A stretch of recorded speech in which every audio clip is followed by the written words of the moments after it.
Now to the second part of Sky News' investigation into the swelling National Disability Insurance Scheme, which critics claim has become unsustainable. The latest government figures reveal the scheme continues to grow beyond expectations and is now on track to pass 1 million participants early next decade. As shown yesterday, Treasury data estimates the NDIS will grow at almost 14% annually, meaning it will eventually cost more than Medicare, Defence and the aged pension. And for the first time, we can reveal the NDIS is being spent illegally on sexual services, with a woman confessing she fudges her payments to hire a male escort. Here's Jonathan Lee, Sky News' investigations reporter, and a warning some viewers may find the discussion confronting.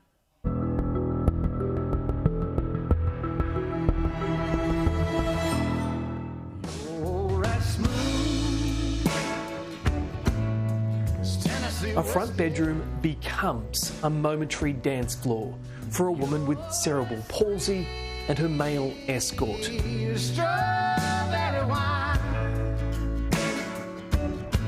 We can't show you Stephanie's face, but every few months she pays Samuel to visit, to do what consenting adults do and maybe stay for the weekend. It shouldn't be, stigmatised like the NDIS was about choice, quality and control of the person's life, to live independently, to be able to access the community, to be able to live life to the fullest extent that the person could live. To put it crudely, sex isn't part of Stephanie's NDIS plan, meaning visits are being paid for by taxpayers. For 18 months, she's broken the law. But for someone who lives in a brittle world few of us could imagine, Samuel is safe. He's amazing. I'm comfortable. I can trust him. The easiest way to put it is that at any moment, on a bad day, you could be in a car crash and you could find yourself disabled, unable to satisfy yourself. So I think it probably happens a lot more than you might expect. You just won't hear about it. The idea politicians would seek to stop her is distressing. Are you worried you're breaking the rules? Do you want to come and live my life for a day? Do you want to experience sexual tension and not being able to, express yourself? It's a contentious debate as the NDIS balloons in a decade towards $100 billion a year. 1, 2, 3. Can you see all 3 ships? Oh yeah, I see them. Well, I'm thinking of my 36-year-old son who has possibly never experienced any sexual activity, and it has been suggested to me that for one of his birthday presents we provide a prostitute, and I think that's probably a good idea. You can legally go and do that as an Australian citizen, but all of a sudden you say to a certain classification of citizens, you can't do that. That's just wrong for you to do it, but it's okay for everyone else to do it. That's where I have a concern again. The law, the rules, the regulations should be for all. There are people who, might need assistance to masturbate because they have no hands or their hands don't work. There are couples with disability who might need to be positioned together in bed. It really isn't as big a deal as some people think that it is. Money should not be going to that. For every dollar that gets spent in a brothel or on a prostitute under the NDIS is one less dollar that can be spent on some of those people waiting on wait lists. Really, they're going to have to tighten up on the NDIS. It's just open slather at the moment, and I think Bill Shorten knows that. The former Labor opposition leader has replaced Liberal Linda Reynolds as the NDIS minister.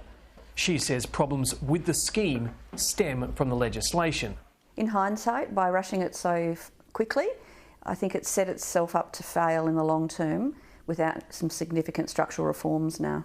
With that in mind, amending or unwinding the Act would require a new intergovernmental agreement between Canberra and the states, with the hope of forcing premiers to contribute more money. The coalition believes the scheme should be ring-fenced to better determine who is or isn't eligible. Currently, eligibility comes down to 4 key words. A person's disability must be permanent and significant. Then their support package should be based on what's reasonable and necessary.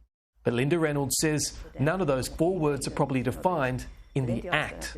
It is a problem because when you set a system up that doesn't have the proper auditing and controls in there and does not really clearly define what you can and can't spend your money on, and then you're asking for trouble. It's human nature.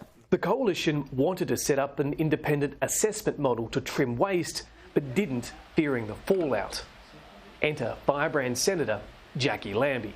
Because there's just no way this country can afford to continue down the path with the NDIS it is on right now, and I'm really sorry to have to say that to those people who are receiving that NDIS money, but there will be some of you who probably should not be on it. The Tasmanian Senator argues money is being misappropriated, often by carers. There is rorts going on left, right and centre. You know, saying the best thing that we could do is take you away on a holiday, buying a camper van, taking them around Australia, convincing these people that have severe disabilities to do things that are never going to help them, so it's more satisfying for the carer. It's also agreed organised crime has its hands firmly in the till. At a micro level, it's claimed the NDIS is being manipulated by those who can afford to cherry-pick the doctors and specialists needed to build more compelling cases. Are you going to show me? I'll show you. So can you move it out so I can see? Jenny Karavolis is from the Australian Autism Alliance. She wants reform that focuses on outcomes. Definitely people say about postcodes and its selections, like picking winners and losers, because there's long wait lists to get a diagnosis if you're working through the public system. Of the 555,000 participants currently receiving support, autism is by far the largest disability group, making up 34% of users. You invest to get better outcomes. Instead, we're looking at it on how do we save costs. Jenny pushes back on claims autism numbers are bloated, insisting original estimates of autism within the community were undercooked.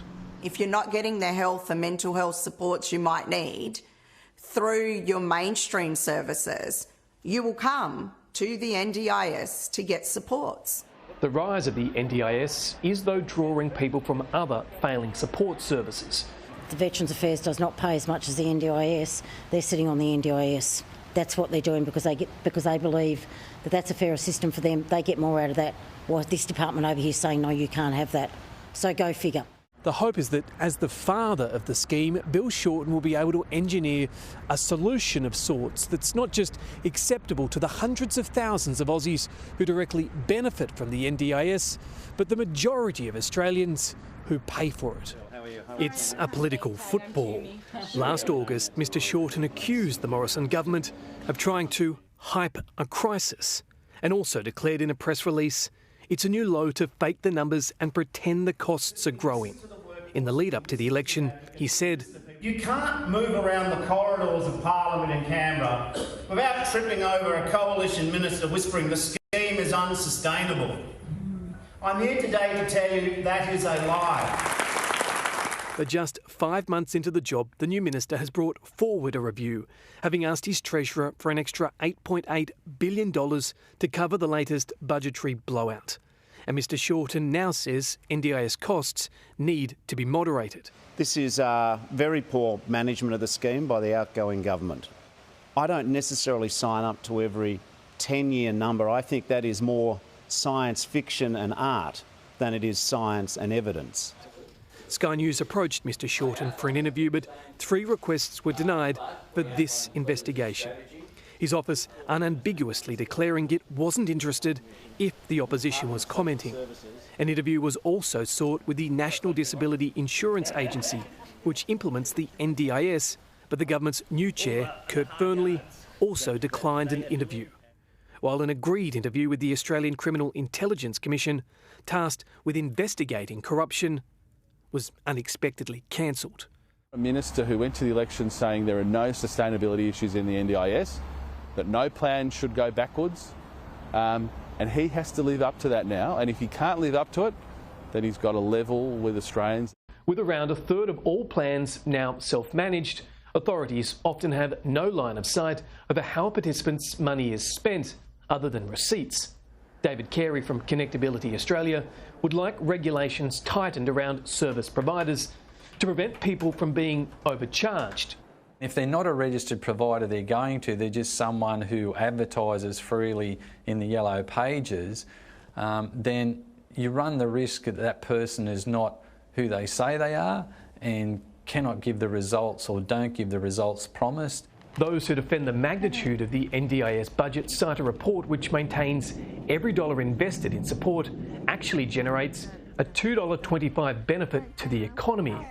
It's another contentious debate. You get twice as much as a return on your investment. I think that's good for the country and it's good for the community as well. That's, voodoo economics, frankly.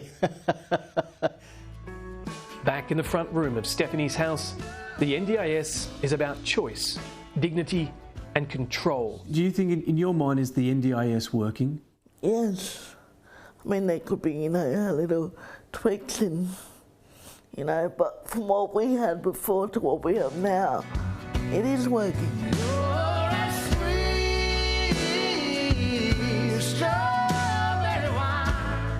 For here, the music says what her frail body cannot.